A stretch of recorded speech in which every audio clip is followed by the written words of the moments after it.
Hey guys, good morning and happy Tuesday. I had to think for a second what day it is.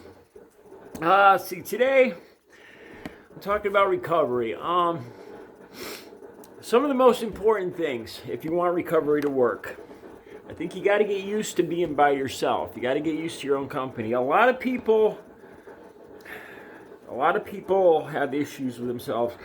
It's not just getting used to being by yourself. Going to any groups or even getting therapy or whatever, you have to go back and deal with the issues that led you to use in the first place. A lot of people are burying bad memories, bad stuff from their past, and a lot of that's led people to use in the first place. You gotta clean all of those closets out if you want to, if recovery is going to work. One of the biggest things I did that helped me stay clean this was hard, man, getting rid of all the friends. I say friends because these are just people I used with. Some of them may or may not have been friends. My real friends all left. My friends from high school just were gone when I got deep in drugs. The most important thing, I had to turn my back on people I used to use with. They would continually try to knock on my door, come to my house, call me on the phone. They would try to entice me into using, because once they know that I've been clean for a while, they know I have money. So it just got worse and worse for a while. You have to have this in your head right off the bat. When I would see my friends turn around, when I would see those people and they say, "Hey, Daryl, what's up? Come here." Get the fuck out of there. Turn your back. Hang up on them. If you care about yourself and your sobriety, this is what you need to do. Change your phone number. And go to any meetings and you develop a new fellowship, a new camaraderie with the people there. It might sound corny or whatever, but you know what? If you want your life to improve and you want to stop using drugs, that's the way you do it. Don't date for at least a year. At least a year. Look, I didn't date for 7 years. On that whole time, I worked on myself. Lost 90 pounds, built some muscle up, and my stock price went up. Each month, each year. The more time I spent working on myself, the better I became physically, the better I became emotionally, the more honest I became, and I moved up to a better class of women. Honestly, I don't know how else to put that. If you start dating right, first month you're in recovery,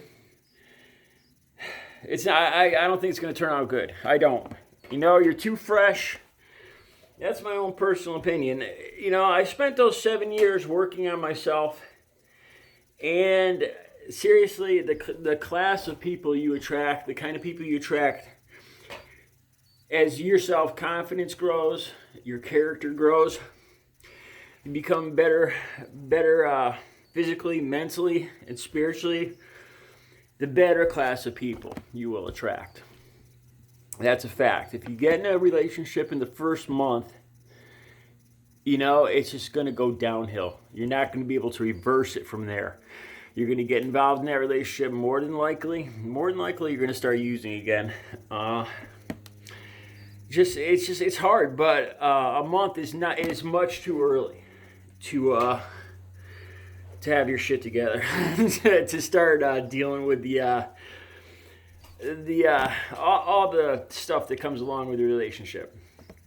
All right, now for some dirt, because I know you guys love dirt. You love the sex stories and you love the dirt.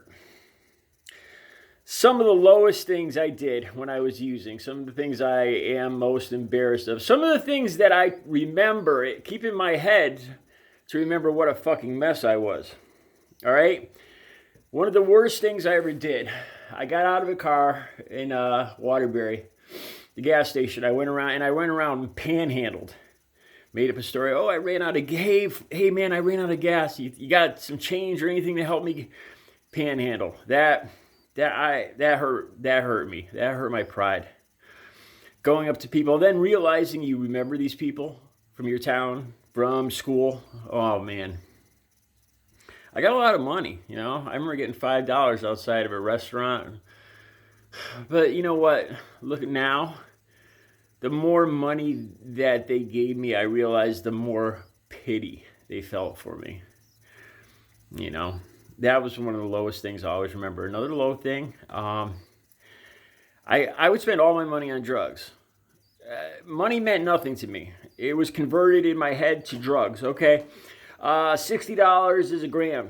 You know, it was all converted in my head. Food meant nothing. Clothes meant nothing. I would pay rent because I needed someplace to use my drugs. I was good at paying rent. That's unusual for a drug addict.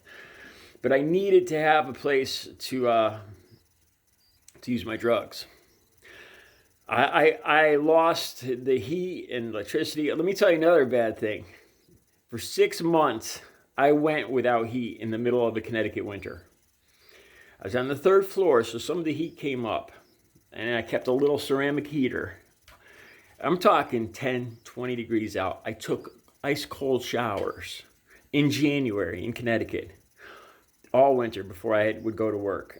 I would be up all night snorting, smoking an 8-ball of Coke, my heart pounding, no sleep, and then get into an ice cold shower at 4:35 a.m. I cannot believe I did not have a heart attack one of those mornings. Yeah. And you know what? Here's the thing. I was making such good money back then. It was a Teamster job. I was bringing home $500-$600. I only owed about $400 to get my heat on again. I could have got that heat turned on any fucking week. But every week, I chose to smoke crack instead of get my heat turned back on. Every week. That's what drugs will do to you, man. Okay, something else though. I couldn't afford cigarettes. I only started smoking in my 30s. I ran out of crack one time, and I'm so jittery. I just wanted something to smoke, and I bummed a cigarette and smoked that, and it gave me a head rush because I never smoked before, and then I ended up starting to smoke. Yeah, I couldn't afford cigarettes. I would leave my house and go down and dig cigarettes, butts out of Cumberland Farms, out of the ashes, and smoke them. God knows whose mouth they were in. You know, on the good side, I've since then I've had many physicals, and I've been tested many times for hepatitis, AIDS, everything, and thank the Lord I am clean. I would never toss that dice again. You know, I came out relatively physically unscathed. Another low thing I did, I used to, this hurts to even admit this. I shoplifted. I've never shoplifted before. Well, no, I got caught once shoplifting bubblegum when I was like 12 or 13 years old. I would shoplift when I was high on heroin. Why, I do not know. I would shoplift things that I didn't even want or need. I think it was a ShopRite in Watertown. I shoplifted. I put all my heroin in the trunk of my car, like about 20 bags, and then went in, thank God, and I went into the store. I pocketed or shoved 2 VH copies of Seabiscuit, the movie about horse racing. I couldn't care less about horse racing. Why I would steal 2 of them, I have no fucking idea. And I got caught on the way out. Most embarrassing fucking moment of my life. They let me go. I couldn't go back to ShopRite. And I made up this story to my family that I was eating a little food, and they got mad at me, and they called it shoplifting because I was walking through. I've made up a lie. I've tried, since I've told my family every lie I could think of and come clean, and my family has been great about it. these days I wouldn't even think of stealing anything, a penny, a nickel. Not because I'm scared of getting caught, because it would weigh on my conscience. I actually have a conscience back again.